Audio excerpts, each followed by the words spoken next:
Okay, I think we are live. So I'm just going to make this silent. Show, yes, we are live. Okay, so let me just hide this screen. Oh, my YouTube is talking. Make this silent. Okay.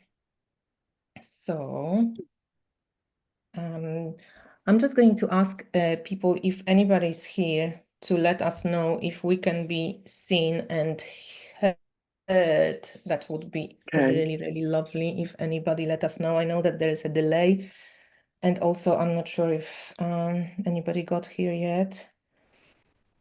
We'll see. But I think we should be okay because I hear it on my phone, so it should be okay. Oh, Claudia, can you hear us? Let me know, please. And hello. I feel like not prepared. You look lovely. Like I'm We growing just my hair and love, it's like, yeah, yeah, it's yes. nowhere. Everything is okay. Oh, cool, Claudia, thanks. Like my hair just looks like this now. That's And here great. it's like Yes. nothing is happening to it yet. Like I'm growing it back. So it's at this weird stage when you can't really, it's not short, not long. And it's so annoying when it gets into your face. So back to back to this visage. Hi everyone, welcome to Tarot Map. We're just waiting for people to get here. Lovely to see you all. Say hi, say where you're from. And we are going to be talking about initiation today. And I think most of you know Belinda Gore. Belinda is the creator of this amazing ancient ritual postures oracle deck. And I think if you don't know these cards, please do yourself a favor. Either watch my review. I have an interview with Belinda already about the deck. I have a detailed review of this deck. This is how I get to know Belinda. This is how Belinda became one of my teachers. And I've been with you, Belinda, since then, I think. Yes, that's right. So that's already, I think, over 2 years, even maybe Over 2 years ago, that's closer to right. 3. Yeah. So Belinda is a shamanic teacher, a therapist, an Enneagram, Mm. how do you say, like a teacher or, Yes. yeah, Teacher Enneagram is a good way teacher. to say it. Yeah. Yeah. And you have been working in like earth-based techniques, shamanic techniques for most of your life. Mm. And I don't want us to repeat what we have said in the other interview, but today, based on your experience with shamanic techniques, with ritual, with embracing wisdom of our like shared ancestry, we would like to talk about initiation.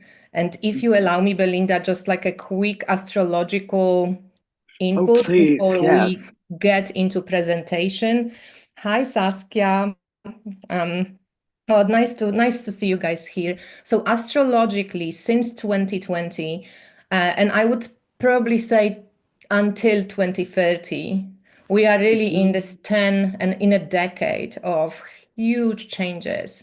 There are different ways to look at it. If we evolving as human beings and we're becoming more lighter and more cosmic, it somehow feels like this. If we are stepping into the Aquarian age, it also kind of feels like this. In doesn't matter what language we use, we kind of like really squeezing through the sand clock, and we neither in the old anymore. I mean, like maybe 1 foot in the old and 1 foot in the new, but we really like in between. And I think those in between times, I don't know if you agree, would really suit very well that initiatory. Completely. Yes.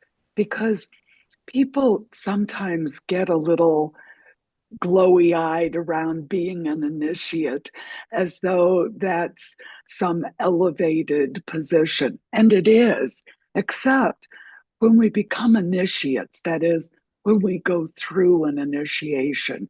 We've gone through a death and a rebirth.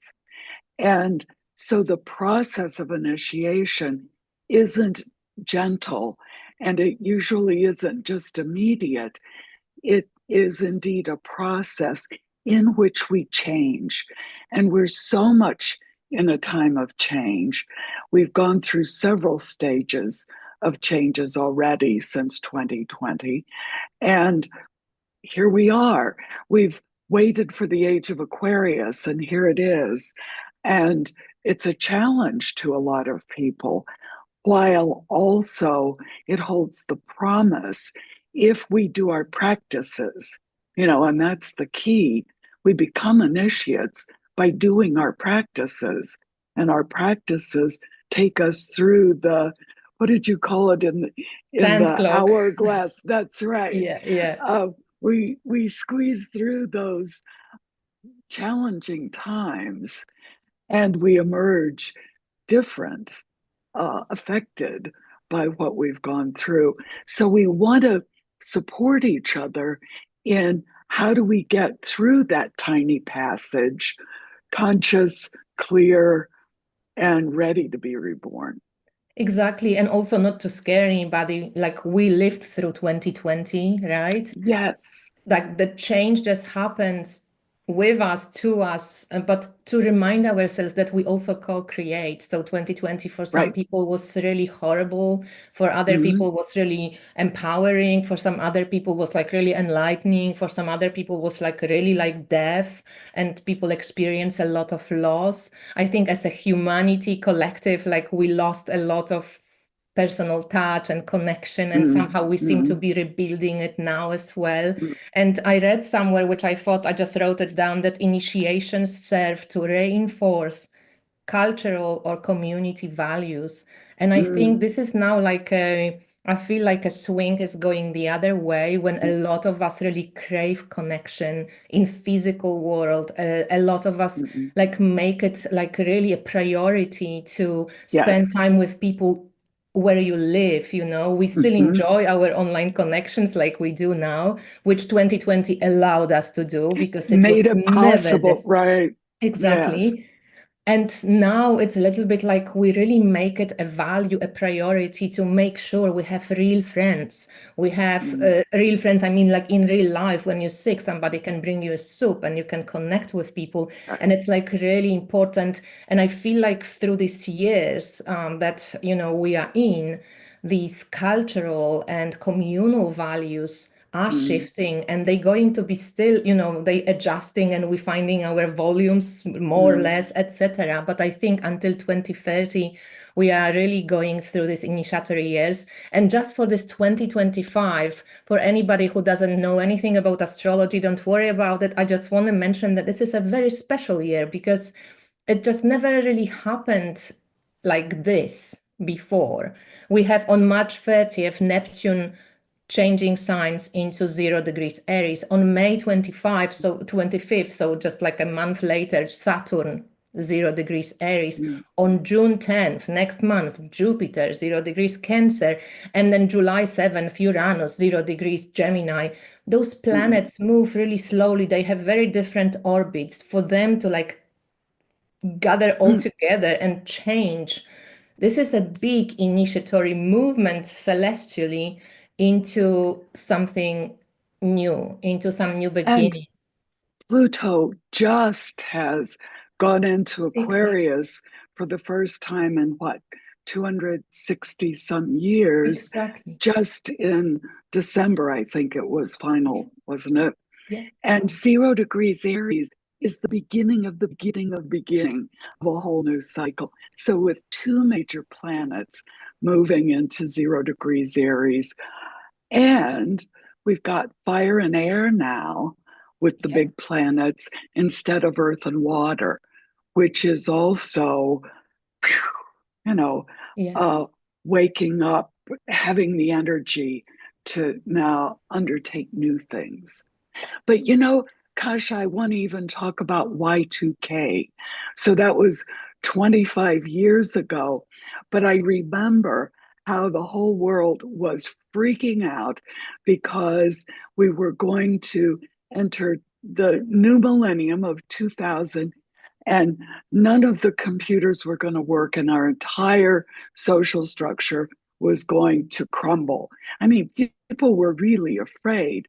And I remember working with the postures that we'll talk about in a moment here, but keeping my spiritual connection alive.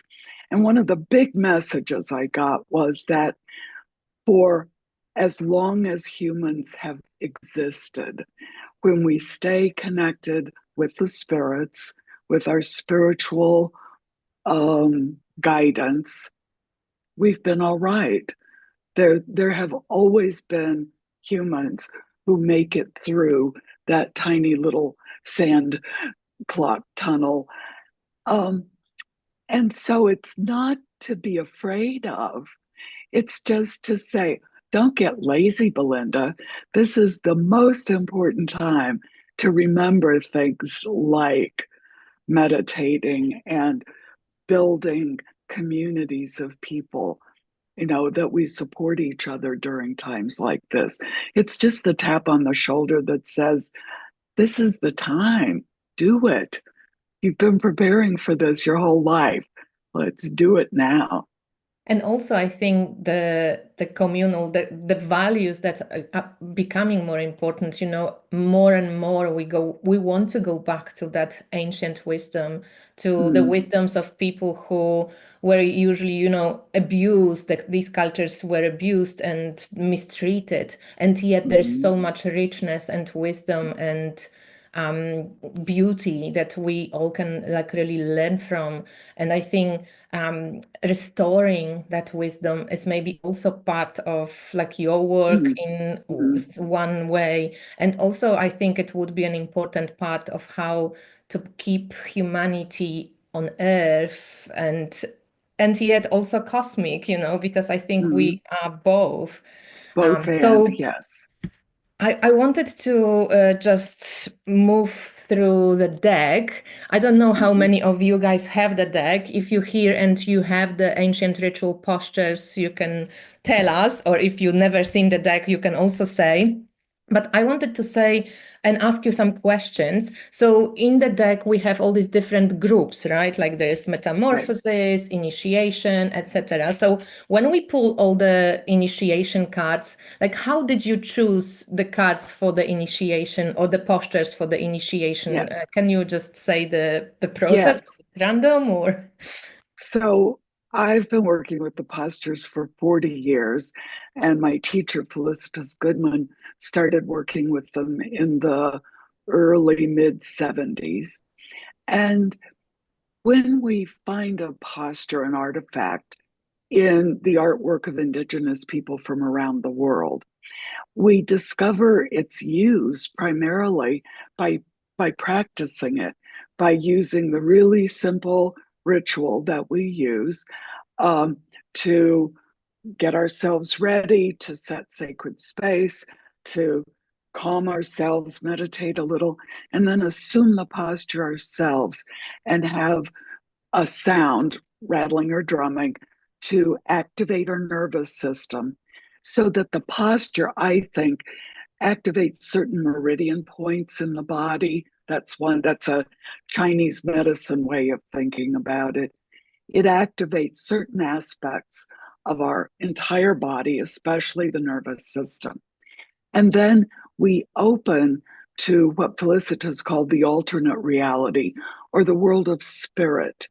And it's not spirits of people who died, it's the invisible world. Carlos Castaneda talked about inorganic beings of awareness. So it's just the consciousness that isn't carbon based. But as we use a posture, then we can begin to understand certain characteristics that tell us, is this for healing? Is this for asking questions? Is this for initiation, which is the mystery of birth, life, death, and rebirth, that whole cycle. Mm. So I have notebooks for each of these um, categories. And so in the notebook, I have more than 10 of these postures.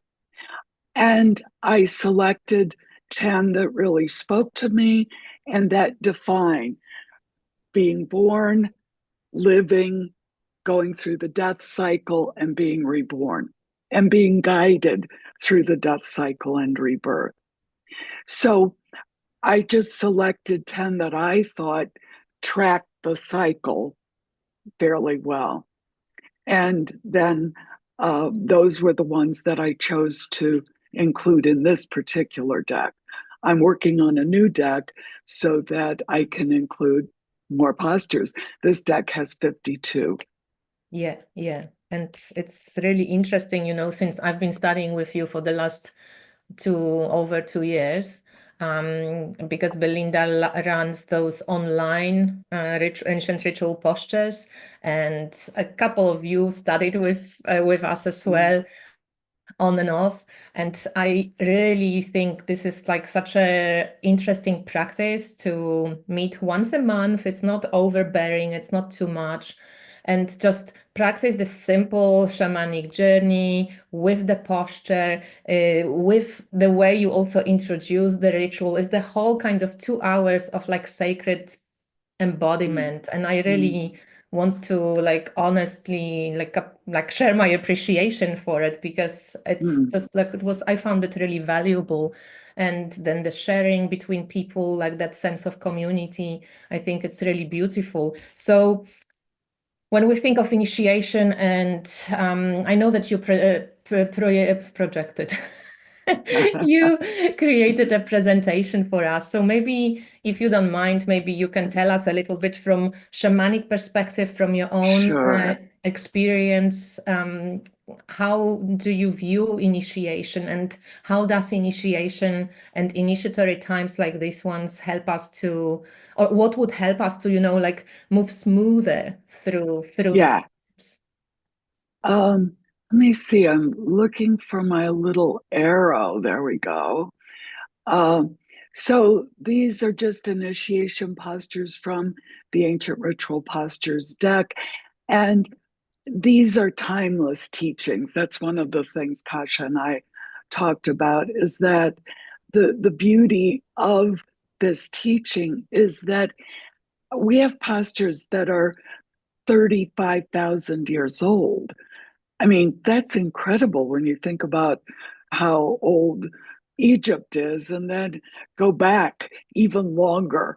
So, um, as we look at what initiation means, the rituals mark the cycles of life. And these are so integral to being alive on the earth. And I like looking at this from the perspective of the plant kingdom. So it's budding, blossoming, bearing fruit.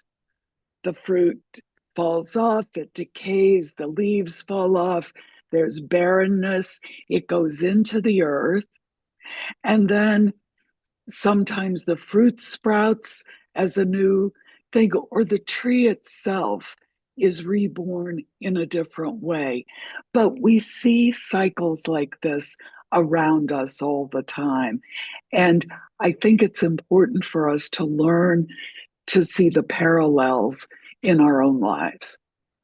So, in human terms, we're talking about actually before birth, we're talking about the development of the embryo and then maturing to the point of birth and then going through all the life stages of being a human being on planet Earth and then dying, being guided through death.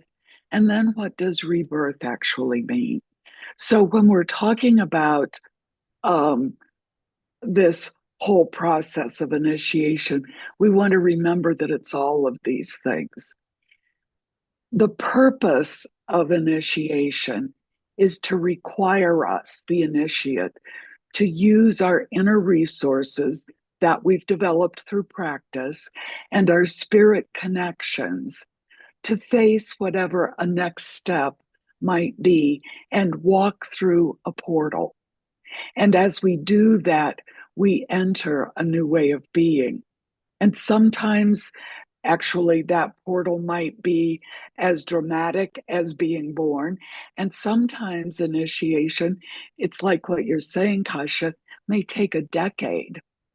And yet we're in this process using our inner resources, using our spirit connections.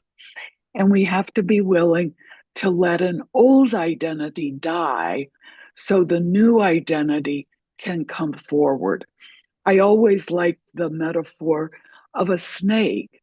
You know, when she's ready to grow, she has to shed her skin because the old skin is too tight.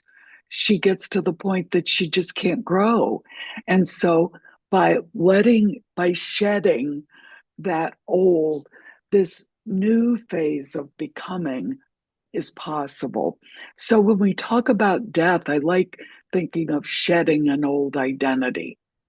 So as we approach initiation, it's how am I dying to something in me that's ready to go, that's ready to be shed? And how am I being reborn into a new reality or a new way of being?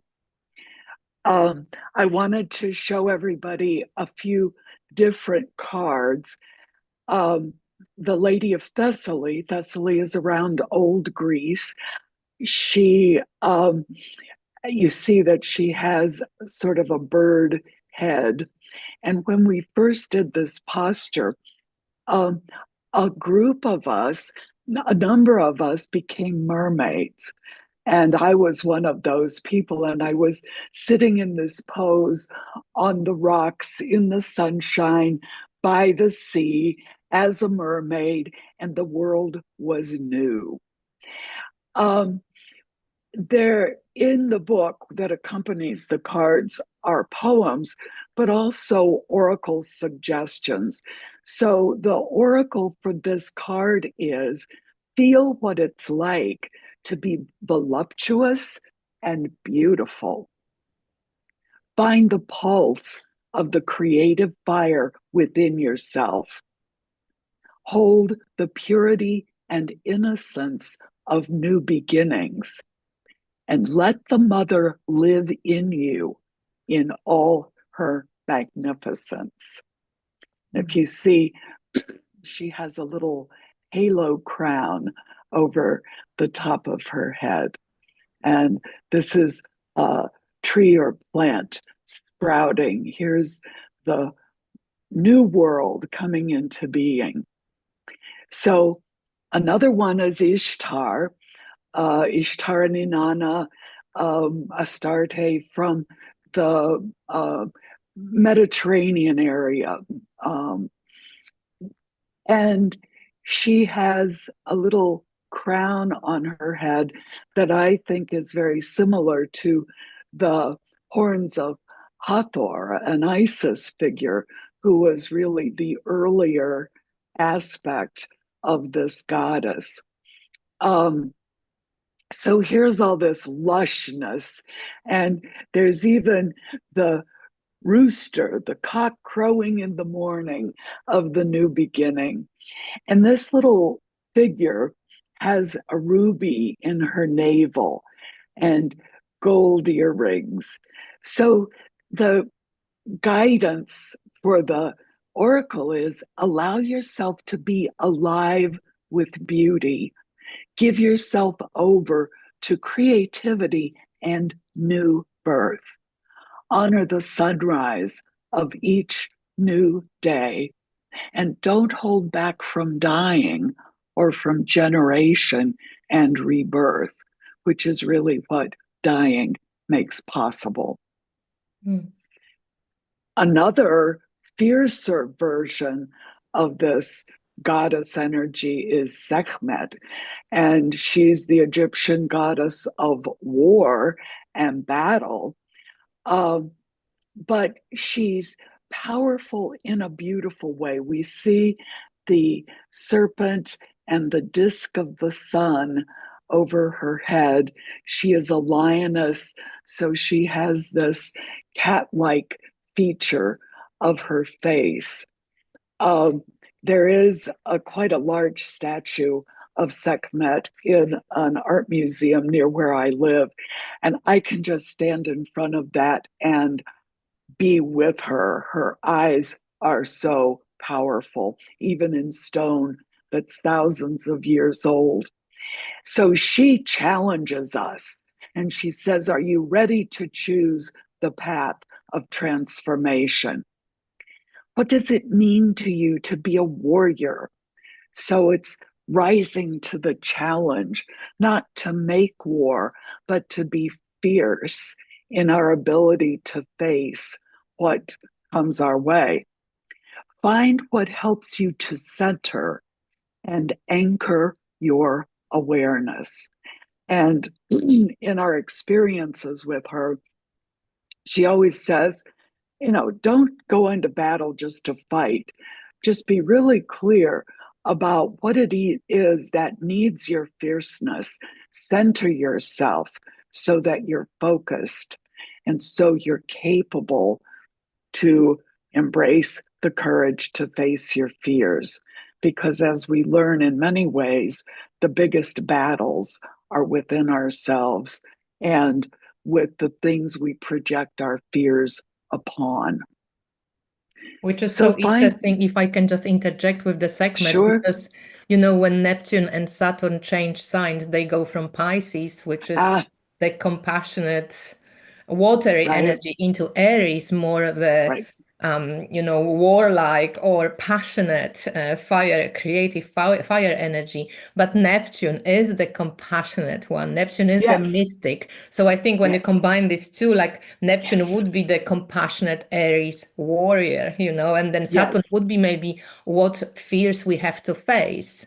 Again, mm, to become courageous or to become passionate about who we are and how we can express ourselves. I think that right. she is definitely one of those archetypes that fits really well with this change. And and Neptune in Aries is the spiritual warrior, Exactly, yeah, exactly. Yeah. yeah. So we have the feathered serpent. This is an African version. You'll see this posture lots of places with the hands cupped and sort of resting on the top part of the sacrum, with the arms sort of bowed out in the typical stance, just standing with our feet parallel and our knees slightly bent. The point of this is letting the feathered serpent, who is everything from the Australian Aborigines, put feathers on their bodies to be close to the earth and close to the heavens at the same time. Quetzalcoatl literally means the bird snake. Quetzal is a Quetzal bird, Coatl is the serpent. So it's the marrying of heaven and earth. There is one version of this posture in which the serpent comes to take us into our new way of being. So the oracle says, feel into any resistance you have to change. What is it that how do we hold back? And be willing then to enter the mouth of death in order to be reborn. Now, sometimes impostures, people will have the experience of actually being swallowed by a creature. And one of the beautiful things about doing these rituals is that we have that experience and we survive it, and it's like, oh, yeah, okay, the serpent swallowed me, but I was all right. Or, whatever swallowed me. Gather strength from those who have walked this path before you. Whatever it is you're going through, or collectively we're going through, in some version, humans have gone through something like this before. So take strength from them and learn from them. And then remember that in dying, you are continually being reborn. So instead of holding back, we allow ourselves to discover who and what we become as we let ourselves change and transform. You know, I often say, I'm going to come out of this, that everybody says, oh, I want to transform, but don't make me change. You know, and it's like, no, transformation is change. So let's learn how to change so that we And can do it gracefully. and do you think by doing the postures from your experience, because you've done it for so many years, you've watched like hundreds of people do it, do you would you agree that like through doing the postures and practicing it, like so maybe doing it regularly once a week, let's say, or once a Once month, a month is enough. once Yeah. a month is enough? Like, does it help to um, understand sometimes what we want to maybe let go of, because sometimes we feel Mm, while going through initiation, most of us feel a little bit lost because it's mm, usually stepping into the unknown, and that's kind of scary, or you don't know, where you're going mm, exactly. And even if you think you know where you're going, like it might take you like total opposite way, because that's the mm. like agency of initiation. You can't plan it. It's not something you like, Right. okay, On let me just do Tuesday my at Virgo 12. thing. Yeah, Yeah, I'm going to right. like, Yeah. okay, my initiation starts Monday Yeah. fucking 9 Yeah. a.m. and then finishes by Friday. I want to be done with it. Thank Yeah. you. Yeah. Like, it usually takes you to like unexpected places that might be Mm, amazingly much better than what you expected, or like kind of really scary shit happens as well, right? yes. So you think from your own perspective that doing the postures, because then you use this initiate like imagination, shamanic journeying, And it's intuition. How does it help? yeah, and it's imagination only in the most pristine version of that word, which is through imagery. It's not that we make it up, it's that we open to experience during this 15-minute ritual. And because we do that again and again, we start to feel in our bodies what it's like to be aware of this world and what Felicitas called the alternate reality or the invisible world at the same time. So that as I look out my window, I know that all of this is real. And I also know that it's part of a larger reality. I also know that my favorite tree is alive and that I can communicate with it. And like in a ritual, in a posture ritual, in one of these in which I realized I was dying, and I was like, and it's like, but I have spirit helpers. So, Grandmother Bear, for instance, is one of my teachers and helpers. And so, in the ritual, I ask her for help. And I remember that whatever it is, I'll move through this. And so then I let myself die and watch my body decay and become dust. And I go into the other world and I sit by a fire. And as I sit by the fire, I am joined by crones who help me understand the new world that I am being born into. You can't, well, as they say, you can't make that up. And the experience of it gives me the confidence that that's real and that that happens in my life. And I've been through some very difficult experiences, but I've had that sense that I have helpers. I know how to move through a transformation. Mm. Thank you. There was a question here if the postures work like Qigong movements. So maybe I just share.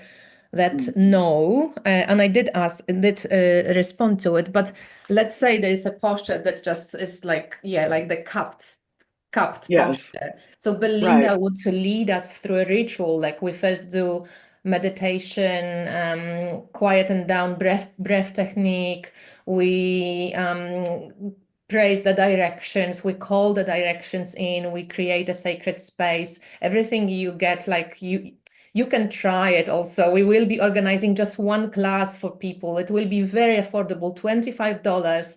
So just tune in, because if you're interested, you can check what Belinda does and how she does it just for this one time. Because usually you do classes that are right, six in a month, or so you guys right. can give it a trial. But and then Belinda leads us into the postures. She explains everything, how to do it exactly, how to lead with the body. And then she either drums or uses the rattle. And we go into 15-minute like shamanic journey when you on your own journey, and then when we come back, we share. And sometimes it's not even about interpreting it, but we just write down what we come up with and we share with other people. Sometimes we want some input from others. Sometimes we just want to, say it out loud, or we Mhm. say it in little groups, depending how many people come. And it's amazing. It's not. Is it sometimes nauseating? I mean, it can be, Kathy, if you go into your journey and you experience like nausea, you can. But no, you just stand there, you stand and the music is going on. So you have your eyes closed or open depending on the posture, and that's how you get to experience. You get this, half an hour with preparation, 15 minutes in the posture, time to have your story, to have your like communication with alternate reality. Sometimes you get messages, sometimes you get images, sometimes you get nothing, sometimes you get frustration, and then you're like, Mhm. but it's all a part of a feedback back to you. So everything counts while you're in the journey. And I think it's really important. Kathy just says, it sounds like there's an initial experience and a personal period of integration. Yes, initial experiences like when Mhm. Belinda leads us into the meditation, when you, Belinda, go with us into through the breathing practice, 5 minutes through calling the directions. Mhm. You make the rattle alive. So there is all these little things that are big in a sense of creating that container. And then each one of us goes into our own journey. And that's kind of the most important thing. Um, it's interesting later on. Sometimes we have similar themes come up, even though we all have Yes. different experiences. So I just would highly recommend checking it out for yourself to see if this is something you like or not, because it might be totally not for you, or it might be like you may fall in love with it. It's totally, Mhm. totally personal. But would you say, Belinda, that like in your life, do you do it for yourself? Like you would go on your own shamanic Mhm. journey and like to get, for example, some information, or if you have questions, or if you lost, like, would you do that as well? Or is it mostly just with groups now? How? Well, I prefer doing the postures with a group because the field, the collective energetic field, makes possible wider experience than our doing it just on our own. And Zoom, of course, 10 years ago, you never would have convinced me that we could do this practice on Zoom. But in fact, as you know, that we have a circle of women who are very close and who are in Chile and in Poland and across North America. Um, the thing is that we live in a material world, but that's not the only world we live in. We talk about time and space, our concepts, but what we're experiencing together right now is one aspect of reality. And so if we create a container in which we feel safe, and that's what the ritual is for, is to create the container, then we can allow ourselves to open to the experience. And as we do that, we discover that we're more than we maybe thought we were. You know, we discover aspects of ourselves. And it happens um, with people who are practicing the first time. That is, you may be a meditator. I am. I've meditated for decades. This is a different kind of experience in that it happens spontaneously and in relationship with um, Grandmother Bear and with the feathered serpent and with a much larger version of reality than some of us remember. It's what our indigenous ancestors understood, is that the world is alive with consciousness, and we get to participate in that larger world through this as one method. I mean, as you say, there are other ways as well. Oh, well, I think that was like a perfect summary maybe to this chat. Okay. Because I think I just wanted to talk about initiation because these are important times. I think a lot of people would benefit from um, having access to teachers that, well, I think are really grounded, embodied, and Mm. not just put feathers into their ears without judging Yes. too many of us, but you know what I mean. So Yes. I wanted to really kind of like just express my gratitude to you, Belinda, for just Mm. being available, you know, and being an elder that I gladly reach to, you know, if I need an elder and I need a teacher, like I definitely would highly recommend it you from like just honestly from my heart. And I thought sharing about this would be maybe interesting to some other people as well, because that Mm. helps me. And I think during these times, having a community that's like-minded people and doing like just different ways, you know, I still use tarot and astrology, and that's for me, it's me, you know, And I do and too. you do too, exactly. Yeah, right. But then having this as an experience as well and sharing it with others, even though it's online, and maybe if somebody's close to you, they may get lucky and They do do. a Yeah. live thing. Yes. I would love that.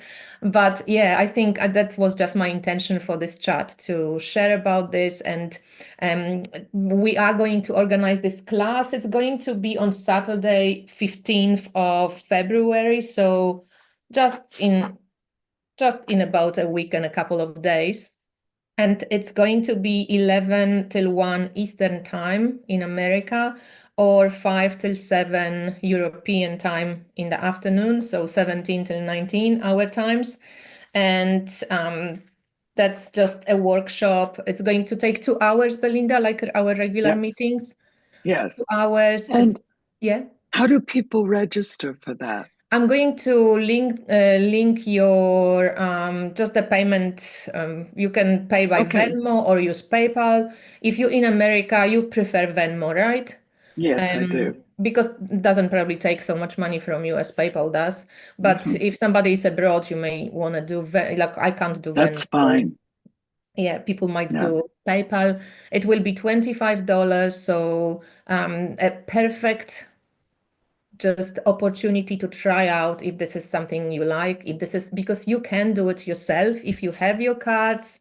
And I know a lot of you have the cards, maybe they're just lying on the shelf, you know, unused, because yes, they're beautiful and the book is awesome and it is an oracle, but I know how it is when we have 70 to 300 Right. decks and you know you don't use it. But this is one of those decks that can be used very successfully during initiations, I think. And that's why I wanted to share, and that's why I wanted to organize this class with Belinda, because I think it's an opportunity for our community to just check it out. And this is something new.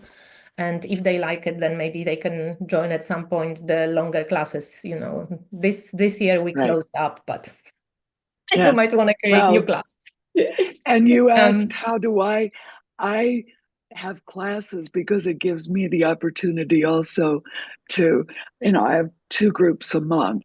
And so I know that I've got two communities of wonderful women with whom I practice uh, every other week. And anyway, I am happy to consider creating a third if there are enough people who want to be able to do that.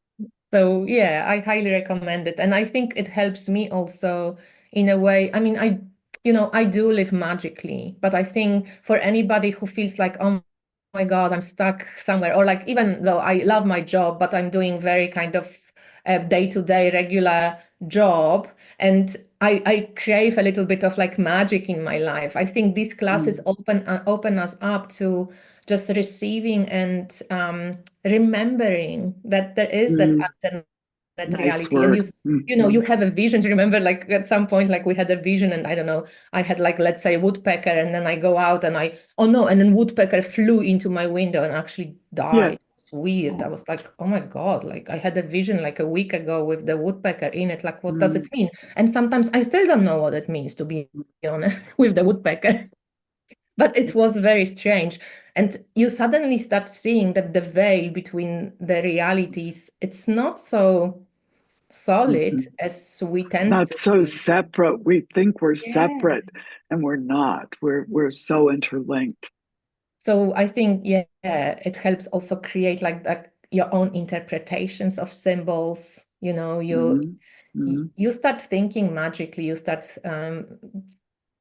like kind of coexisting, not just you in the center, but suddenly there's, yeah, just like the world widens up, I think. So I So I love. would, for instance, would say, find some images of woodpecker and feed it a little tobacco or something as a gift and ask what, a woodpecker gave itself to you to say that the invisible world and the visible world are real now. What do you Yeah, have to and share with Belinda, me? now when you're saying this, I always had sorry, I'm making it now personal. Sorry, guys.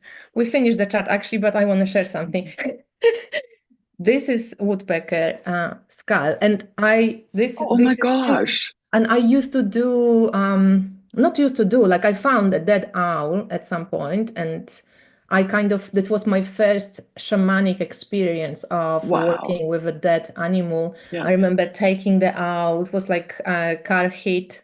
It was still kind of like puffy and warm, and Mm. like in ritual, I like cut off the wings, I dried the wings, I put it into the earth, like the earth ate it, then I got the bones. It took like nearly a year, like for ants to eat everything. And then I like painted it. But that's owl, and this is a woodpecker. And I also have this Wow. woodpecker's feet, which is so like, yeah, woodpecker is definitely one, like owl is definitely always goes on journeys with me, but woodpecker is, yeah, I'm going to do what you suggested because it's been with Yeah. me for a longer time, and I always thought about it as cycles Mm. because they do this Mm. rhythm, your own rhythm, right? Because they go like this. Maybe I should start drumming. I don't know. Interesting. Ah. Yes. Yeah. But this is a perfect example of how your experience in a posture linked with your experience in everyday life, linked with your past. And Yeah. now it's stimulating you creatively to take it to a next step. Yeah. And here we can use cards as well. We can use, Yes. right? Like, oh, Yes. okay. I'm going Yes. to actually do that. So, if you guys have any questions, please leave them in the comments now. Thank you, Kathy, for asking, and thank you for watching. I think, Belinda, do you have anything else you would like to share, or are we talked out? Well, just to everyone who's listening, sometimes I think we may think that there aren't enough of us in the world. And there are, and we're here, and being together helps strengthen what I don't know, it's not what we represent, but our values, our magical way of living, uh, committing ourselves to love, not fear, opening to what the larger purpose and meaning is really all about. And that makes life so satisfying instead of, living in fear of what's going to happen next. Yeah, especially in your country, I think there's a lot of yeah, this energy of Anxiety. fear, Yeah. anxiety, and uncertainty because there are big changes happening. And I think that also fits in this collective huge change. Just to Mhm. remember the power of humanity and the human, each singular human being. I read somewhere, which I experienced as well. Oh my God, we never finish, but I know as you and I get going together. I want to say also, when I often went to see Amma. She Yes. is the Hindu guru, right? She's one of my gurus as well. And I read somewhere recently that the science kind of can prove that a person who is enlightened, singular person in their state can influence, let's say one person, I'm going to like invent this now, but like one person who's really enlightened can influence like up to 90,000 people or 70,000 people around them. So I always remember walking into these rooms where Amma was hugging people, and that the energy was just palpable. And the closer you got to her, she would never turn you away if you were sick, sniffing, smelly, dressed dirty. She just like would just hug you. There was nothing like, oh, Amma will get sick. Like, it's not this thinking. It was Right. like everything is love here, and this love Yes. purifies everything. It allows everything in. And while you were there, I'm just getting goosebumps, just Mhm. this energy was so like it influenced you. You were Yes. becoming like kind of like a Yes. clearer, better person just by being in the presence of Yes. this person. And I think in some way, my like wish for myself, like I'd like to be one of those people that makes the world a better place, even if it's just for 5 people around me, you know what I mean? But you Like already are. That's what you do. that's just something that like made me think, and like from what you're Right. doing, and yeah, like that one If person is you important. and I each influence only 5 people, and those five Yeah. people influence five. Yeah, Um, yeah. exactly. It's a big wave. And I think that's why our consciousness as humanity starts really shifting because more and Mm. more people like are truly waking up to this just idea like how much power is in a human being and how much power it is a choice, like what we do with it. And it's not an easy task. Like you're not just fucking becoming Mm. Amma because you want to. Like I wish, But but not really. the thing is, this used to be hidden teachings, Yeah, and now it's the age of Aquarius, and it's for everyone. out in the open. Yeah. So remember, Yes, guys, power in the individual, power in the community, power in humanity. We just organically go through change. We roll with the change. We we create roll with it. something new. We Yes, roll with it. yeah, Okay, Belinda, thank you so much. If you were interested in the class, I am going to link Belinda's website and the links to sign up for the class under this video. I also am going to send it in my newsletter. So if you haven't signed up to the newsletter, please sign up on my website. It's very old. No pop-ups there. Woo, newsletter. You have to actually scroll down to sign up. But if you wish to receive these newsletters very irregular, please do. And I'm going to link everything. You will find it in the description under this video. And thank you so much, Belinda, for of sharing. course. And thank you everyone who stuck with us and listened for listening, and to all of the people who will rewatch, because I know it's like middle of the day in the US, so probably people are Mhm. at work mostly.